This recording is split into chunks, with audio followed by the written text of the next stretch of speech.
എന്ത് മീനാടാ? ചാളയുണ്ട്, നെയ്മീനുണ്ട്. നീ ഒരു കാര്യം ചെയ്യും, നെയ്മീൻ ഒരു 100 അല്ലെങ്കിൽ 150 രൂപയ്ക്ക് എടുത്തോ. 150 രൂപ മതിയോ? അപ്പുറത്തെ വീട്ടിലെ ചേച്ചി 500 രൂപ മേടിച്ചാ, അതുകൊണ്ട് ചോദിച്ചാ. ഞാനിപ്പോഴാണ് വെച്ചത്, എന്റെ വീട്ടിൽ നിന്ന് വീട്ടുകാരുണ്ട്. നീ ഒരു കാര്യം ചെയ്യും, 750 രൂപയ്ക്ക് നെയ്മീൻ എടുത്തോ. 750? നെയ്മീൻ ഹാപ്പി ക്രിസ്മസ്.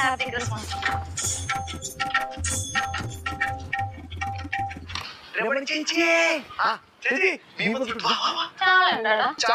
ചേച്ചിക്ക് ചാള കേട്ടോ. അയ്യോ അടുത്തോളൂ ചേട്ടാ, അത് അപ്പുറത്തെ വീട്ടിലെ ചേച്ചിക്ക് വെച്ചേക്കണ മീനാ. പിന്നെ 1000 രൂപ റേറ്റ് ഒക്കെ ഉണ്ടാവണ്ട. 1000 രൂപ അന്ന് എനിക്കത് വേണം. മതിയാ? പിന്നെ എനിക്കത്തെ സീൻ പൈസ നീ കടയിൽ നിന്ന് വാങ്ങിച്ചോട്ടോ. വണ്ടി കാണണ്ട.